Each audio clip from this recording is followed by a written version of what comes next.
Welcome, everyone. My name is Nicole, and I am an alcoholic. This is a workshop dealing with toxic people in your life. It's drafted by John A. from West Palm Beach, Florida.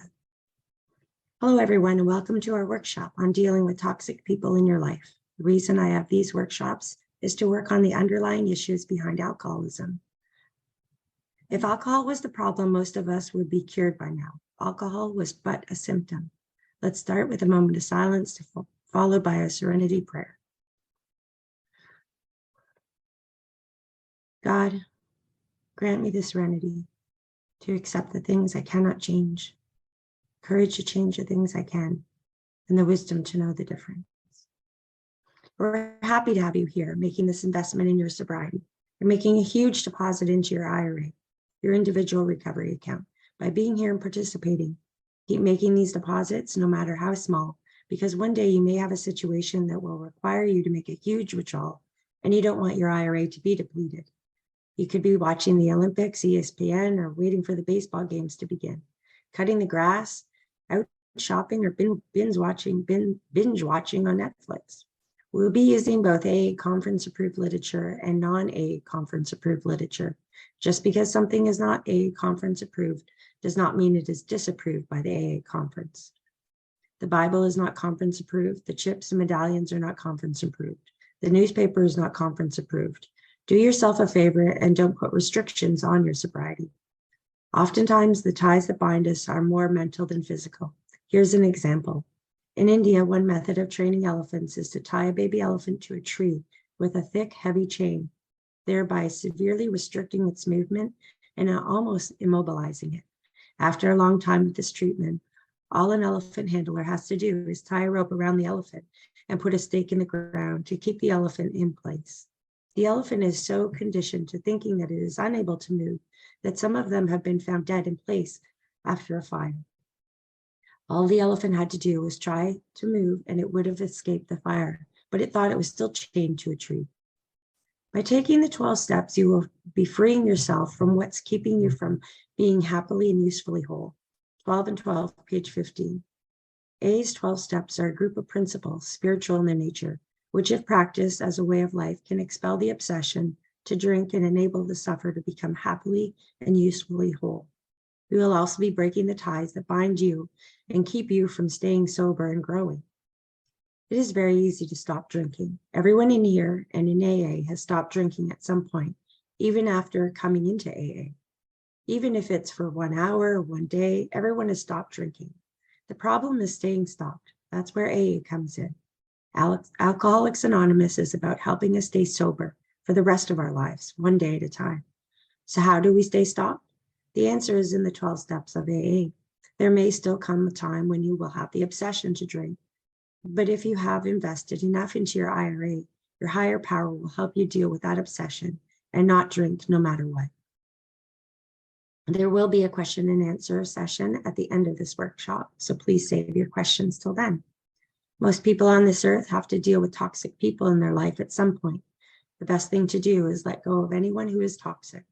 Don't have anything more to do with them. However, it's not always that simple or easy.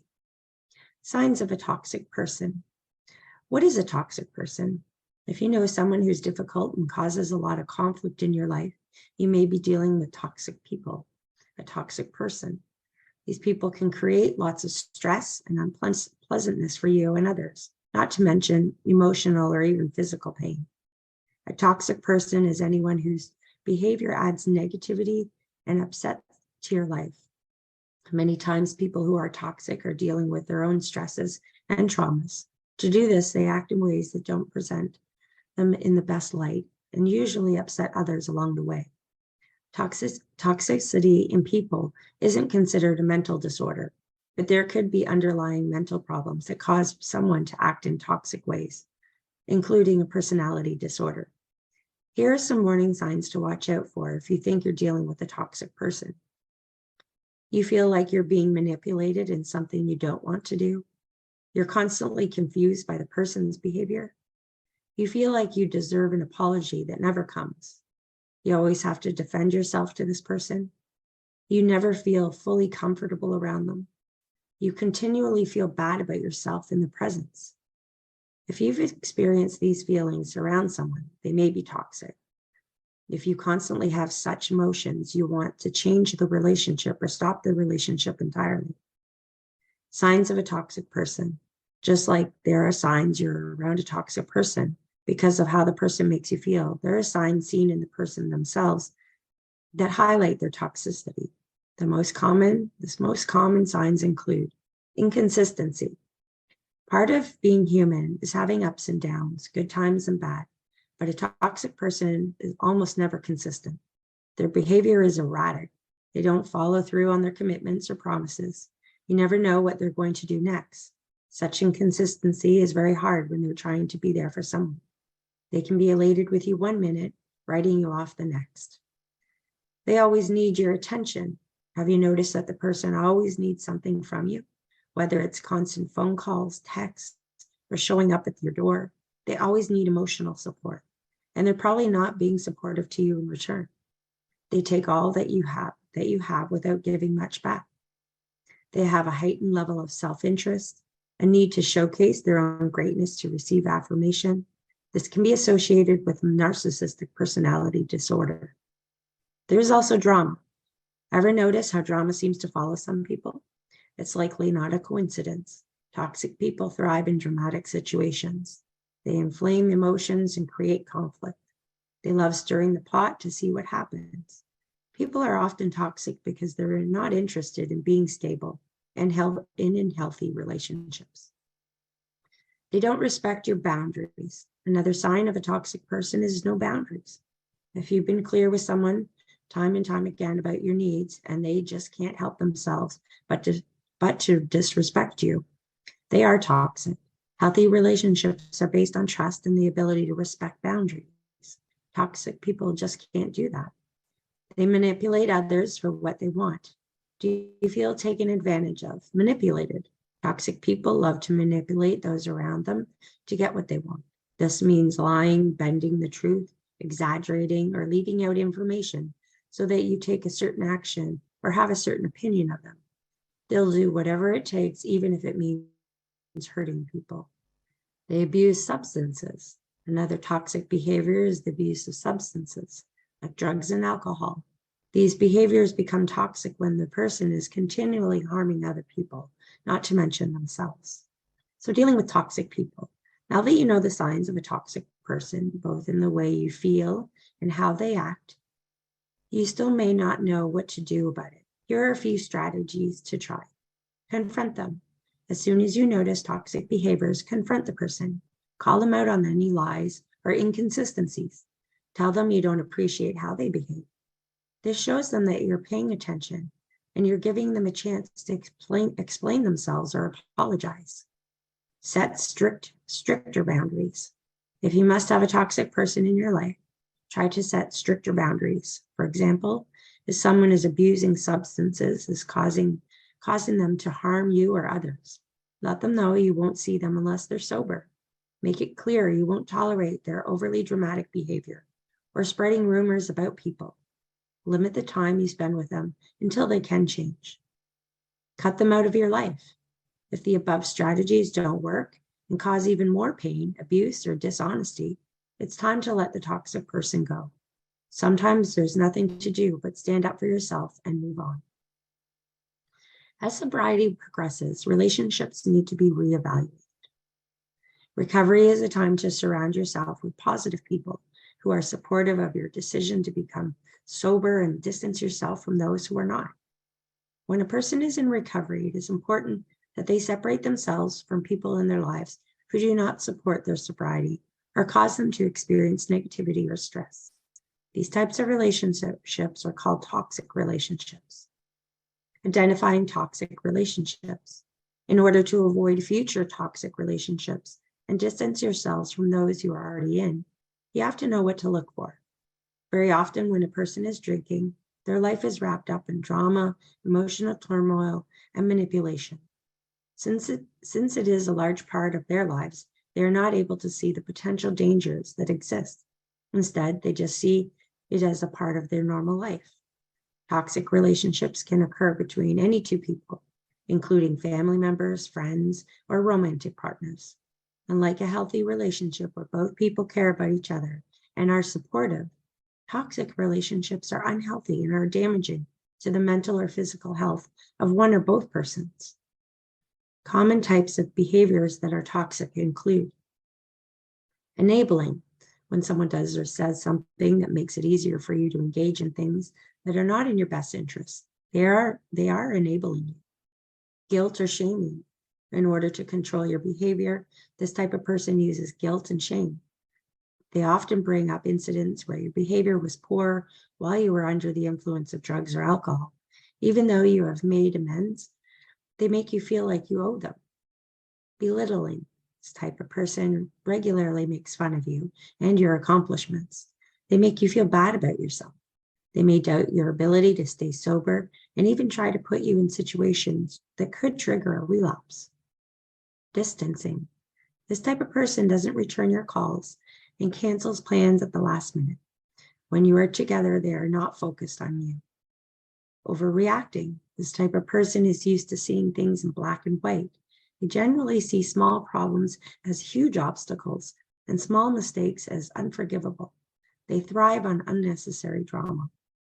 If you are afraid to give your opinion, speak openly, or feel like you are always walking on eggshells, you are more than likely in a toxic relationship.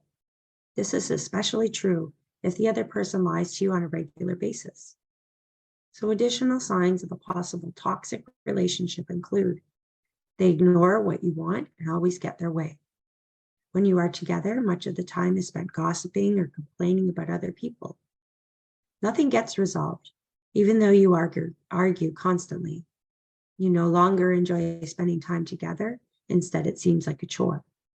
You feel insecure and moody after spending time together. Other people have told you they are concerned or worried about the relationship. So toxic people in recovery. When a person is in recovery, there are 4 different types of people that are toxic. Pretenders. These people say they care about you or love you only when it benefits them. Often alcoholics themselves, they want to use your relationship or your friendship as a way to further their lifestyle. Drama kings and queens. These types of people love chaos and thrive on the drama it causes. To satisfy their needs, they actively create drama and stress in your life. Users. These type of people are only in the relationship to see what they can get from you.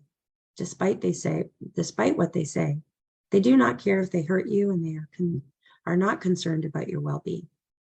Clinging people. These types of people cling to the past. They are often codependents or alcoholics themselves and try to move you back into their comfort zone by doing and saying things that encourage relapse. Principles to remember regarding toxic relationships. So according to William L. White, there are 5 principles and prescriptions to keep in mind regarding toxic relationships. Number 1, personal healing must take place before relationship healing. 2, recovery can threaten an intimate relationship. 3, healing a relationship takes time. 4, it may take outside help to heal a relationship. And 5, there are some relationships that cannot be salvaged in recovery. If you are in a toxic relationship that is affecting your recovery, ending it is imperative to your sobriety. We have to deal with some toxic people with Alcoholics Anonymous. How do we do that? So 5 healthy ways to deal with toxic people in Alcohol Anonymous. When you're a recovering alcoholic, having a positive attitude about sobriety is key to overcoming temptation and the need to drink.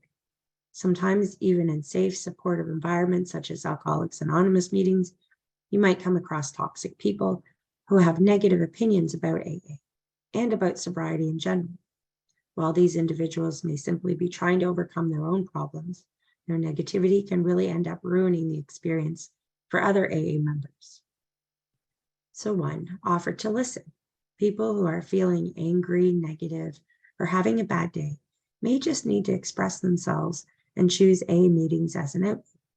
Perhaps they haven't had a chance to talk to anyone all day or just want to share their problems with other recovering alcoholics. Plus, some individuals feel that talking about their problems is highly therapeutic. When facing toxic people at AA, offer to lend an ear and listen to their problems. Sometimes listening to someone is all you have to do to make them feel better. So 2, walk away. Facing your own struggles with alcoholism can be difficult enough, and then allowing another person to project their negativity onto you can be detrimental to your own progress. If you don't have the emotional or mental energy to deal with a toxic person, just walk away and separate yourself from the situation. Your own recovery and livelihood should always come first. And 3, point out they're affecting others. Consider pulling toxic people aside to kindly point out that their negativity is affecting other AA members. Sometimes these individuals may not be aware they're having a negative impact on other people. You may also want to remind this person that other AA members are there to focus on recovery and may not benefit from hearing negative remarks. 4, help them out. Try to find out why certain toxic individuals are acting toxic to begin with. Are they struggling with alcohol cravings? Are they having a particularly bad day? If so, find out how you can help your fellow AA member overcome their problems and improve their negative outlooks. 5, be friendly and supportive. Though you may not feel up to being friendly with someone who's being highly toxic and negative, sometimes smiling, saying a few kind words goes a long way. Remember that everyone at AA is in recovery and faces their own personal struggles with overcoming alcoholism. Showing toxic people that you can still be friendly and supportive, even on their worst days, is a great way to represent AA and help AA members stay straight on the path to sobriety. So do you have toxic family members? Hey, Nicole, Yes. we have tons of time. Let's take a question and answer session now. Okay, let's break. So raise your hand if you have any questions, comments, but again, this is a workshop, so we're not here to just talk about particular situations.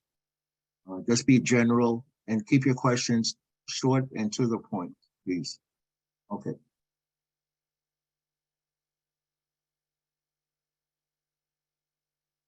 Okay, Sarah, come on in.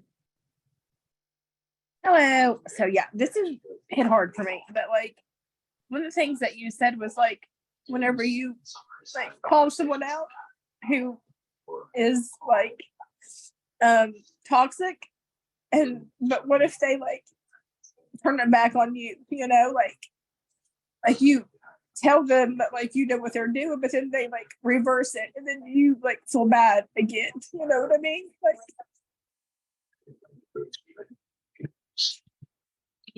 sorry, I didn't mean to get emotional, but like sometimes you do and you tell them and you're like, hey, like I know what you did, but then they turn it around and then it makes you feel like am I wrong? Like am I stupid? Like maybe I am wrong. Like maybe they like didn't mean it that way, but like you know that they did, you know. And it makes it so hard, just like in relationships, like especially with like my mom, like we're not.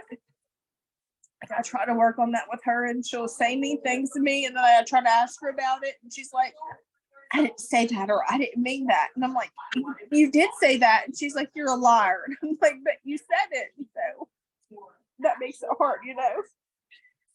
30 seconds. 90 seconds here. Yeah, I don't know what you do whenever you do address it and then they are like, oh, never happened. So, but thank you.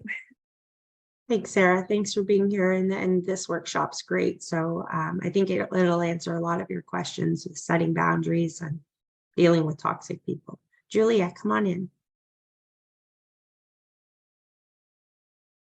Hey, Julia, alcoholic. Happy to be here.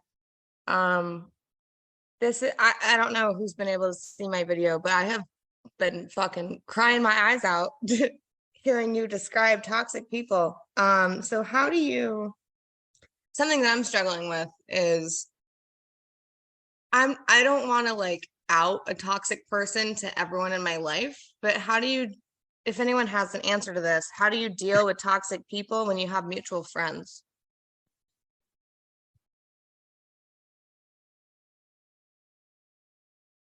Yeah, John alcoholic.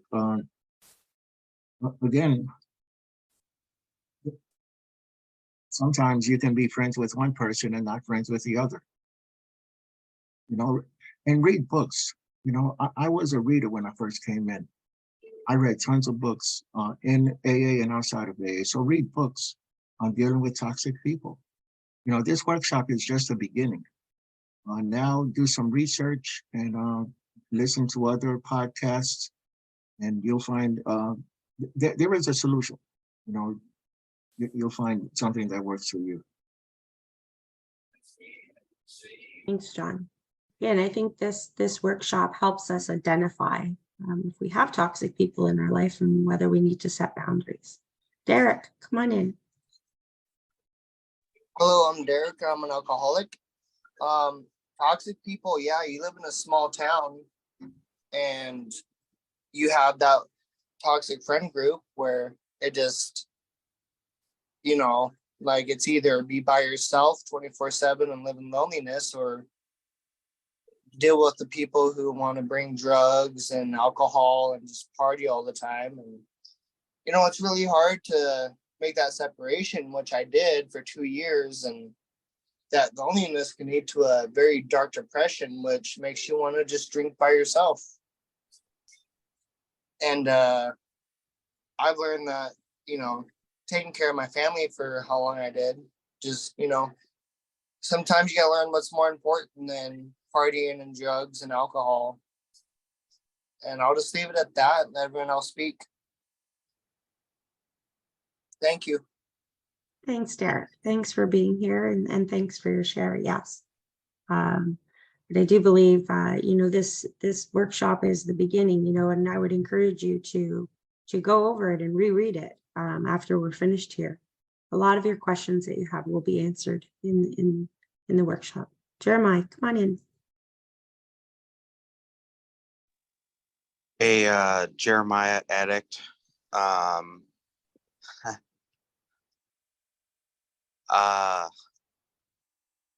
What I've learned after 37 years of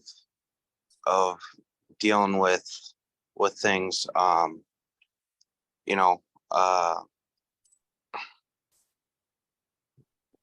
is I struggle because at this day and age, I'm not trying to say that your future is gonna hold this, but I lost everything. Friendships, relationships, Excuse me, Jeremiah. 30 Jeremiah, seconds. this is a workshop on dealing with toxic people. Yeah. Do you have any experience with that? Yeah. So, okay. So dealing with best friends that are toxic, dealing with wife that was toxic, dealing with myself that is toxic.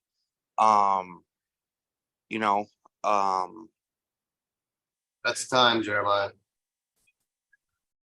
Thanks, Jeremiah. So I would encourage all of you, we have a phone list. We have a men's and women's phone list, and there's great resources there. Get sober support. We need sober people in our lives on our journey in recovery. You want to surround yourself with sober sisters, sober brothers. There's tons of phone numbers in there. Get connected. Surround yourself with new friends. If you have to. Cece, come on in.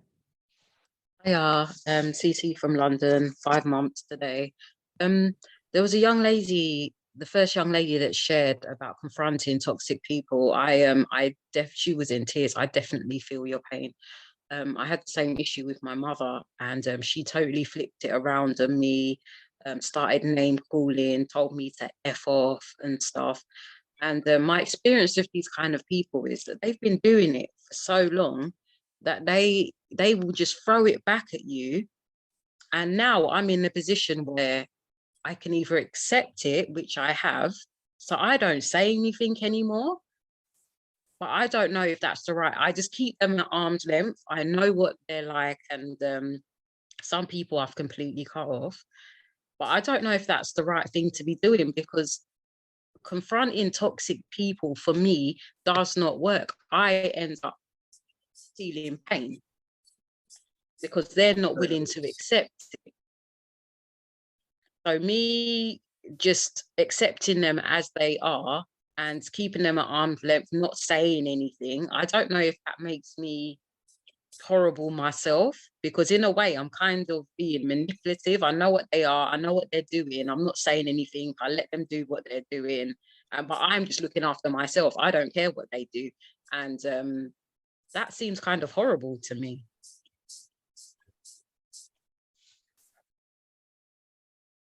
Any Thanks, Cece. yeah, any advice on that? I don't know.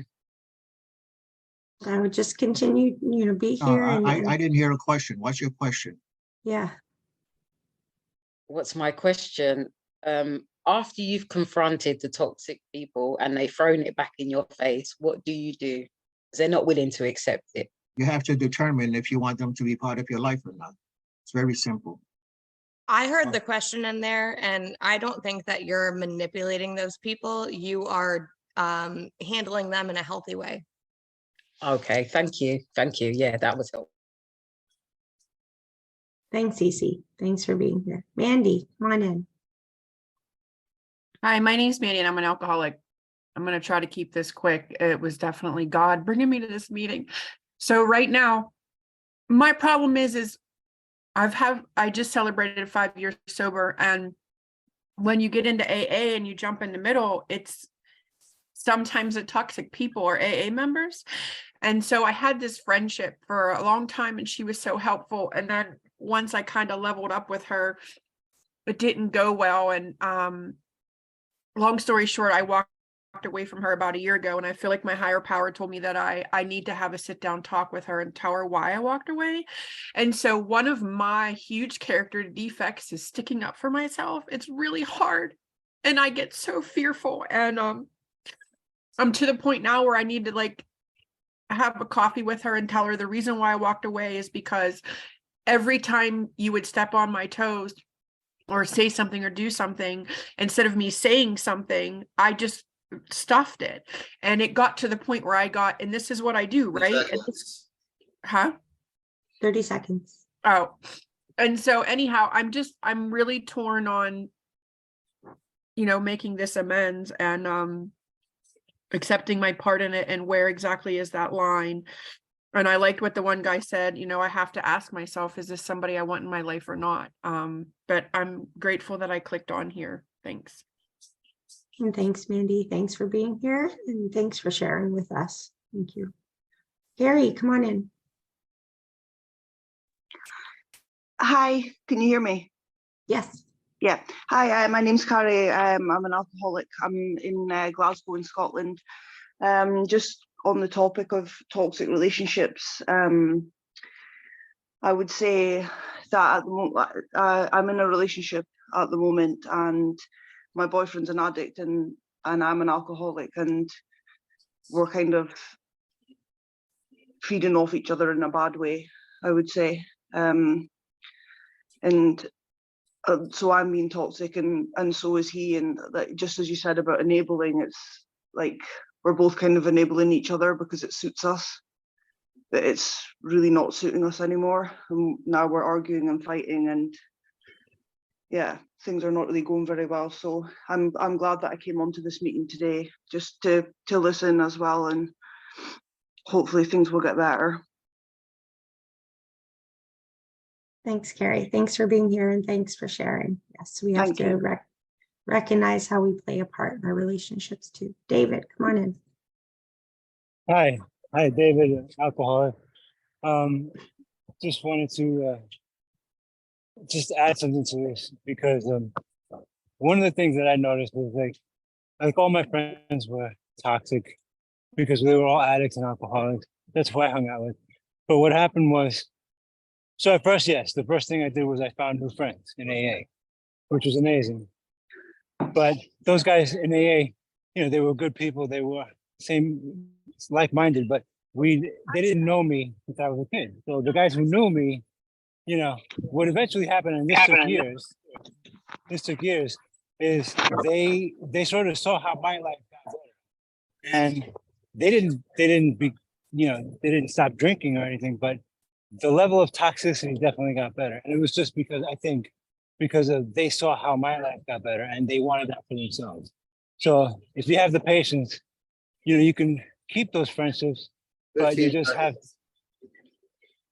have to just to walk your own path. Stay, follow the program, and hopefully these things happen. It doesn't always happen, but sometimes it does. Thanks for letting me share. Thanks, David. Thank you. Thank you for sharing. We're going to have 1 minute. We're going to go down to 1 minute shares because we still have a bit of reading to do as well to finish the workshop. John, come on in. Fantastic, thank you. So again, guys, I got sober a month before my 22nd birthday. I wasn't rehabilitated. I was habilitated. Everything I learned was through Alcoholics Anonymous. I read tons of books. I'm okay. Transactional analysis was the thing back in the 80s. I'm okay, you're okay. I didn't know how to say no without feeling guilty. And there's a book, When I Say No, I Feel Guilty. I read tons of books. So be a reader. You can do this. Learn assertiveness. It's all about being assertive, to say what you mean and mean what you say. And sometimes you have to be mean about it because people take kindness for weakness. So after MB, you can go back to a reading. We still have time for more questions and answers after that. Thanks, John. Thank you. Great suggestions. Edward, come on in. Good morning, Ed Alcoholic. Before I even deal with toxic people, especially in sobriety, is that I learned to take whatever I felt like I did wrong in that relationship, whether it's a friendship, any type of dynamic, I take accountability for what I did wrong. So before I have to hear what they have to say about me, I also take how they make me feel in any situation, because without that, I feel like you're never gonna get the true answer to any of the problems from them, because you already know what you did, the part 30 seconds. You also got to understand that, some people aren't gonna, see eye to eye on things. That's okay. I've learned to just walk away and not be a people pleaser. That's how it works.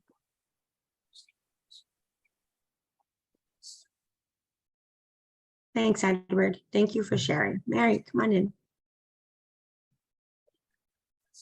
I'm an alcoholic. I'm Mary. I was just going to say, some of the things that have been discussed, I have to ask myself, am I doing this with my own consent? The 4 agreements were mentioned, and, am I taking things personally? Am I making an assumption? Am I bringing my best self? And, as an alcoholic, I have a program that teaches me that, I can pray for that person as if they were a sick friend, but I can also change location. That means ending a phone call, 30 seconds. Taking into myself what I eat, what I hear. The 5 people I'm closest to really are a reflection of my life. And, it's what I cherish. Starting to put myself first. And what would I say to the woman if I was looking in the window at myself, having somebody speak to me that way? And thanks, Mary. Thank you for your share. MB, come on in. Hello. I was 2 things really quick. I was wondering, what are your thoughts on, can someone be toxic and just like certain aspects of their life, and then with said people, persons, or whatever, do you think it's okay to give them boundaries in certain respects of their life? So, like, say if I hang out with this person like all the time, but I have to anticipate that their behavior, they might want to drink, or like what's when they really are ready to go into recovery. How to navigate that, like, because I don't believe that someone is completely like totally like bad or toxic. That's it. Okay, thank you. Thanks, MB. I think John will be able to answer that. Yeah, actually, absolutely. People, it can be situational. Some people are more toxic under certain circumstances and less toxic. But there are people who are just fucking toxic all around. You just don't want to be around them. There are bad people in this world. There are bad people in this world. So yeah, again, read. You know, and check out our podcast. We have podcasts on assertiveness, dealing with toxic people, and some others. Check out the podcast. Thanks, John. Yeah, remember, knowledge is power. So you want to read as much as you can, be well educated. Felicity, if you can just hold that thought, and we're going to read a bit, and then we're going to have lots of time for No, questions. go ahead. Go Get ahead. Felicity 1 minute, and then she's the Okay. last one. We'll continue. Okay. Hello, everyone. My name is Felicity. I'm an alcoholic addict. I've been dealing with this a lot lately about toxicity, and I'm 4 years completely sober off of mind-altering substances at all, like nothing. And I am more challenged in this year than I ever have been, because it comes back to the same thing. Have the courage to change the things that you can. Some people are just not going to stop being toxic. I always feel like if I had toxic traits and I did this, that a person being toxic can also change, that it always has to be the responsibility of the person not being toxic to make moves around toxicity. And that pisses me off all the time, and I'm struggling with that. So I think I'm going to try to rework the steps. Knowledge is power, but sometimes it feels like you cannot stop hearing it. So thanks for letting me share. Thanks, Felicity, and thanks for being here. Thanks for sharing. Okay, so we're going to go back to the reading. We're going to talk about, do you have toxic family members? Okay. Do you have toxic family members? 3 ways to deal with them. When it comes to letting go of relationships with our toxic family members, we have some options available to us. I know from experience and from treating others that it is essential to try all of these options. When we try everything, it makes our final decision to go no contact more comfortable as we come to see the toxic people in our lives leave us with no other choice. 1, cordial contact. The first step is to setting limits on these toxic relationships is the option of cordial contact.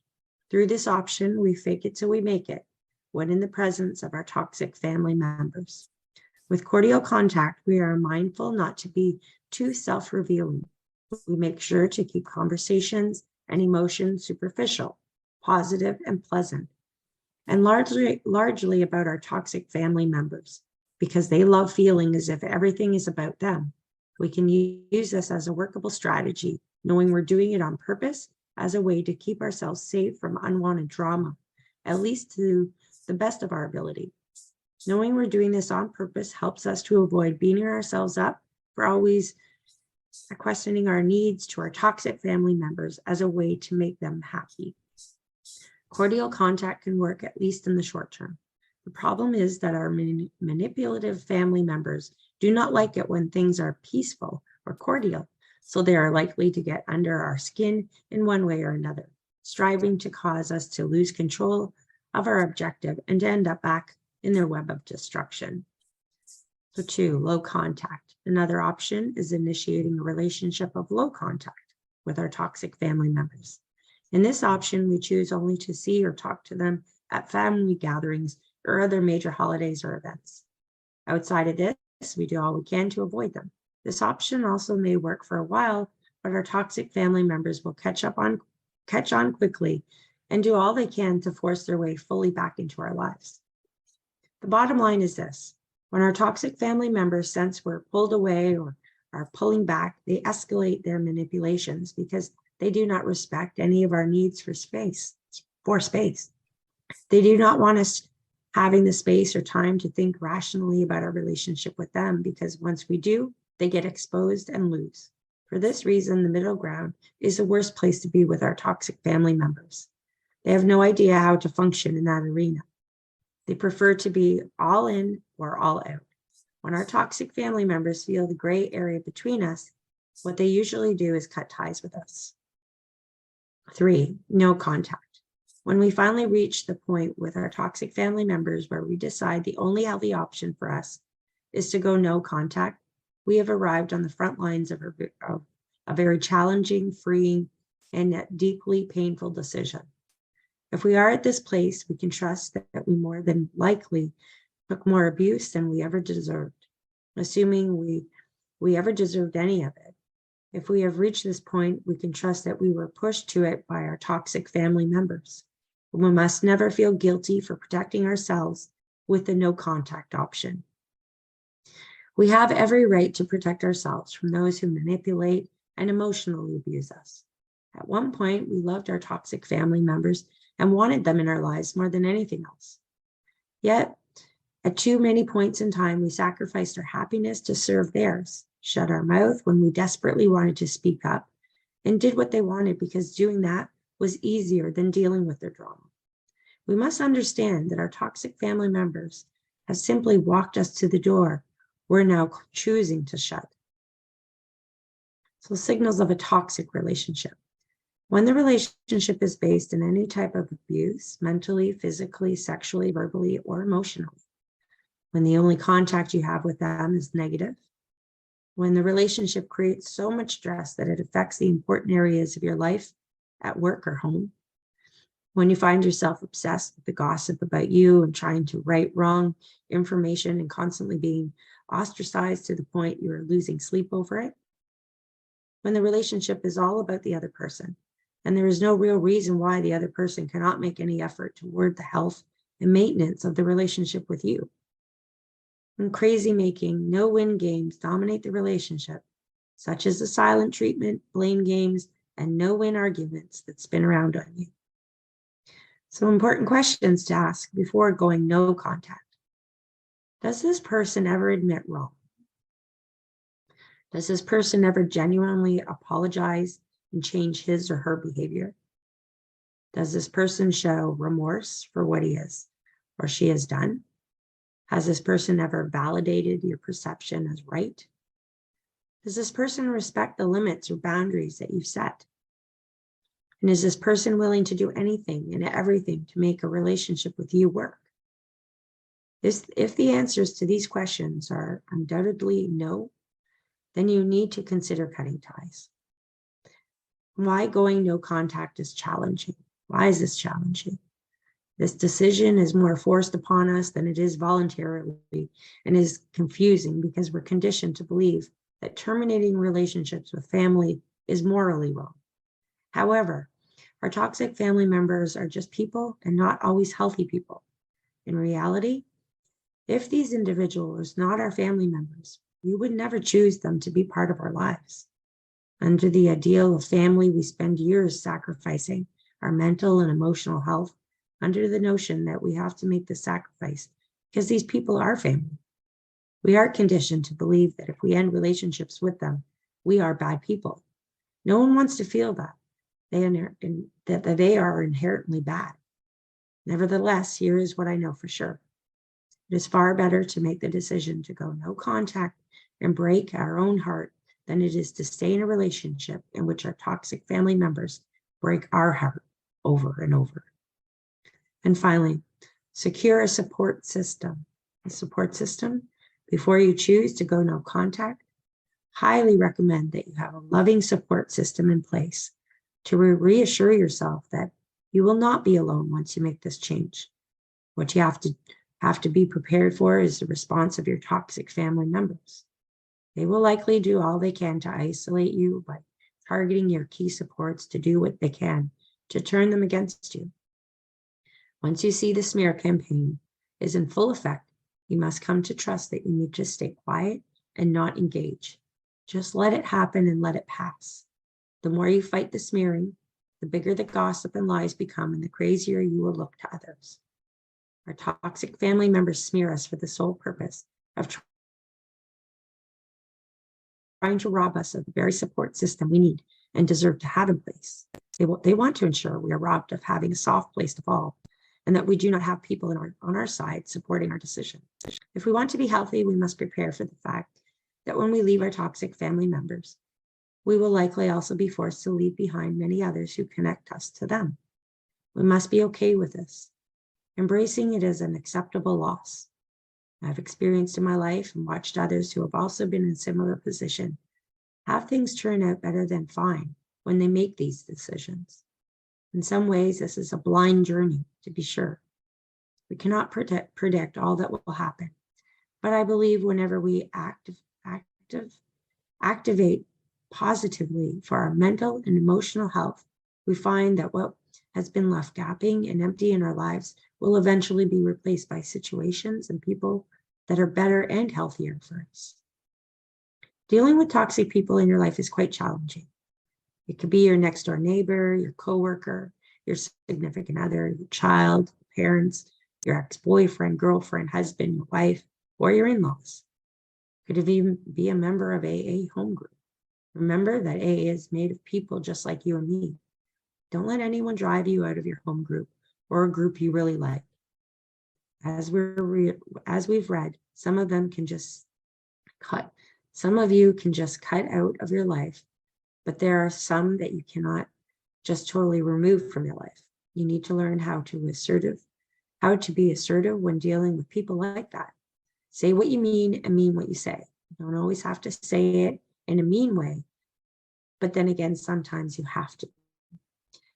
You don't fail till you've stopped trying. So get out of your comfort zone and visit our website for this and other workshops in our podcast.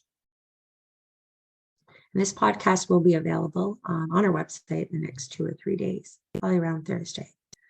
Okay, so this is going to open it for questions and answers again. Q&A. Anybody have anything they'd like to share? Any comments?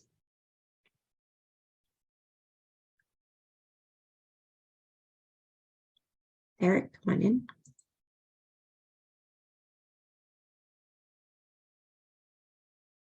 You have to unmute, Derek. Whoopsies.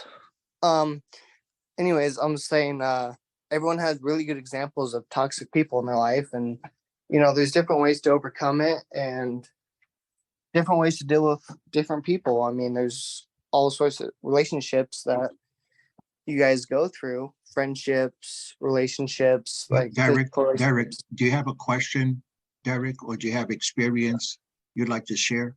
We don't want experience. Yeah, dude, I got an experience. I'd love to share if you guys want to hear it. How long do I have? What's the 30 seconds. You have 30 seconds left. Oh, I can't fit that in 30 seconds. Okay, stay until after for the fellowship, and we're going to be we'll be here for fellowship for half an hour. So please stay. Julia, can you come in and share? I'd just like to share that the most toxic person that's ever been in my life has been my mother. And I left her when I was 14, and I left the entire family because I knew that she'd be around. And it wasn't until she went to prison when I found my family again, because I knew that she couldn't show up. So I just want to share with everyone that even if it's your mom, you can leave toxic people and your life can get better. Thanks, Julia. Thanks for being here. Thanks for sharing. Edward, come on in. Sorry, I heard you guys couldn't hear me before, but It was a if bit it's a family muffled, but we member, could hear you. yeah, you can love, but love from a distance. You know what I mean? Like, you don't have to necessarily cut all ties or sever ties with them, but you can learn to, deal with things and address things in a different manner than you have before. That would be more healthier for you and your sobriety, as well as they'll be healthier for the relationship. You don't necessarily have to cut people off. But if it's a friend that's dead weight, I'm gonna cut them off, because at the end of the day, sobriety is about being selfish, and I'm gonna be selfish with my sobriety every day. Thank you. Thanks, Edward. Thanks for sharing. John, you have your share, and then I wanted to share something as well. Yeah, John, alcoholic. So, yeah, everything we've described, you can say is gaslighting as well. So yeah, we don't even need to put a whole section on gaslighting. It's the same bullshit, same thing. But again, learning assertiveness and being consistent. Some people you can't let get away with anything. Some people you can't let them get away with anything, because then you give them an inch, they'll take a mile. So yeah, get some books on assertiveness. And yeah, we have a podcast on that, and we'll be doing it again in the future of the workshop. That's it. Thank you. Thanks, John. Thanks for being here. Thanks for sharing. I just wanted to share really quickly. I've had a lot of experience in this area. Both of my parents are alcoholics. My mom's a dry drunk, and my dad is a raging alcoholic who's on death's door. In what I grew up with, I left when I was 17. I recognized that wasn't the environment that I wanted to grow up in.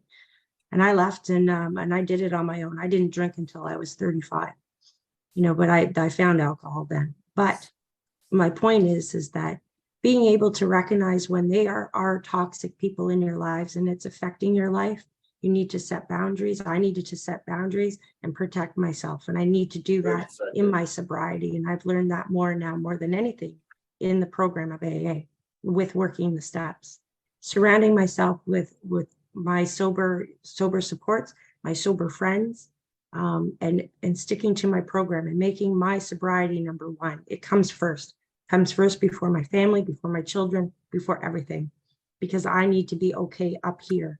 I need to be okay in working the program. And I just wanted to share too, for me, that I become stronger in these areas of my life with my sobriety, with working the program. I do. It's much easier to tackle these types of people in my life because I am stronger in my sobriety and I have better people around me now. This is my family. So I just wanted to share that. Julia, come on in. All right, I'm double dipping, which I do a lot here. Thank you guys for allowing me to do so. I just wanted to add too that, so like my mom just died in July, and I hadn't spoken to her for 16 years. And I struggle with if that was a good decision to not speak to her, because now I don't have an option anymore. Like, it used to be my choice and now it's just final. But I think that I am comfortable with the decision that I made, because if she was in my life for the past 16 years, my life would have been worse. So for anyone that's just like listening and considering cutting out a toxic person, I can tell you from experience, even after they die, you can still feel comfortable with making that cut. Thank you. Thanks, Julia. Patrice, come on in.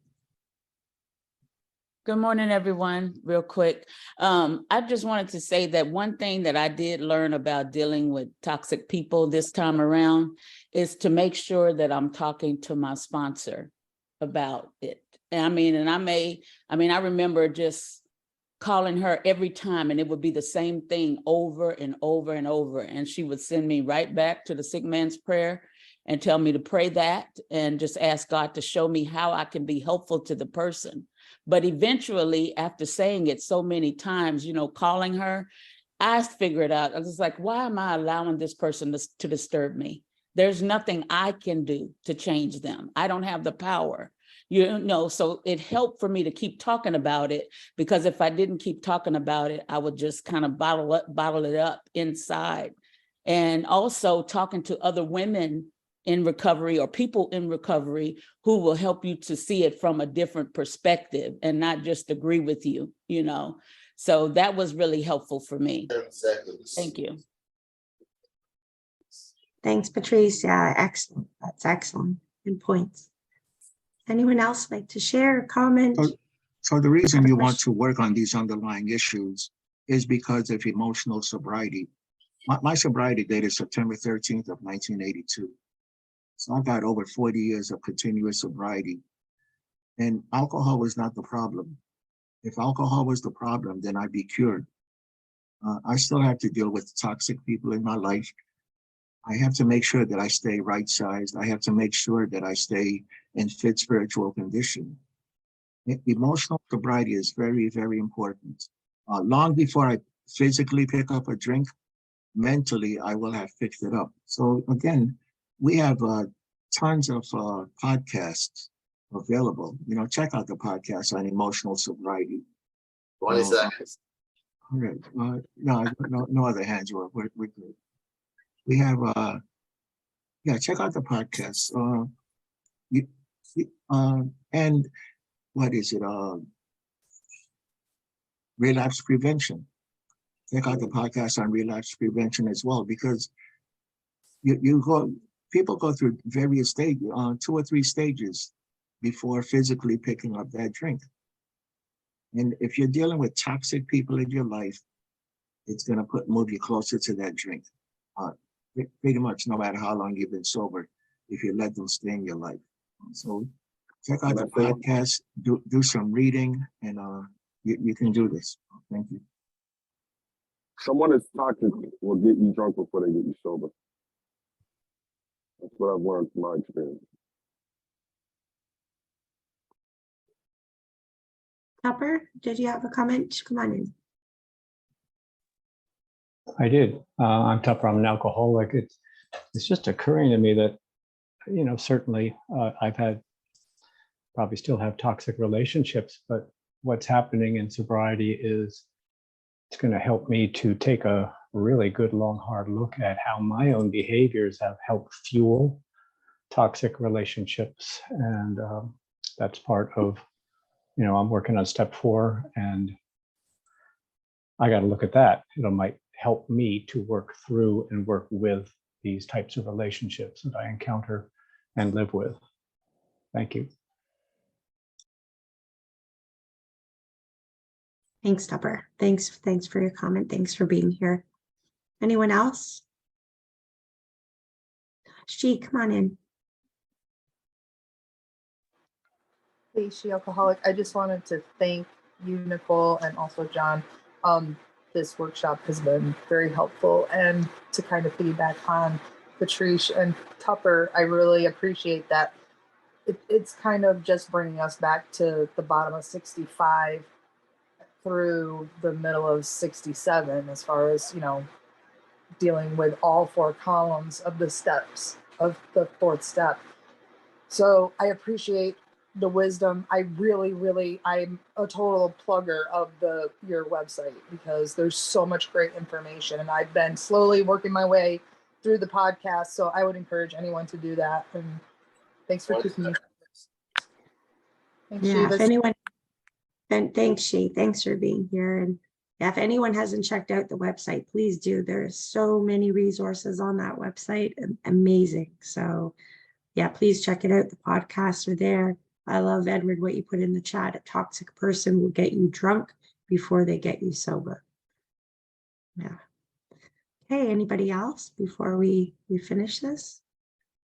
I'm going to close with the Lord's Prayer. Before I do, everyone's good. Okay, thank you all for being here. Thanks to John for a great workshop, and thanks for allowing me to be of service. Thanks to Shivas for doing the timing. What would we do without you for the timer? Thanks for all of you for being here, and we're looking forward to the next workshop, which is next Sunday. We're doing the 12 steps in 3 hours, or under 3 hours. So we can meet us all back here. We do have another meeting. Our next meeting is at 11:30. So stick around. It's at 11:30. Okay, and thank you all for being here again.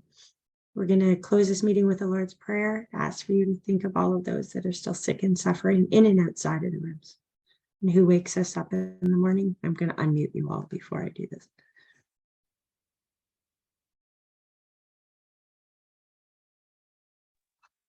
Here you go. Who wakes us up in the morning? Our Father. Our Father, Who art in heaven, hallowed be thy name. hallowed be thy Thy name. kingdom come. Thy kingdom come. On earth Thy as will it be is done on on earth. earth This day our as it daily is in bread. heaven. And forgive us Give our us this trespasses, day our as daily we forgive bread. those who trespass against Forgive us us. our trespasses, And lead us not into and forgive temptation. those who trespass Deliver us against from us. evil. Not into For thine temptation. is the kingdom, Not into temptation. power, and the glory, Deliver us from forever evil. and ever. For thy is the kingdom, power, and And glory, glory. and never. Amen. Amen. Right. Thank you, That was Nicole. brilliant. Thank Thank you. Thanks, you, guys. John. Thanks, Nicole. John. Awesome. Thank you, Nicole. Good, John.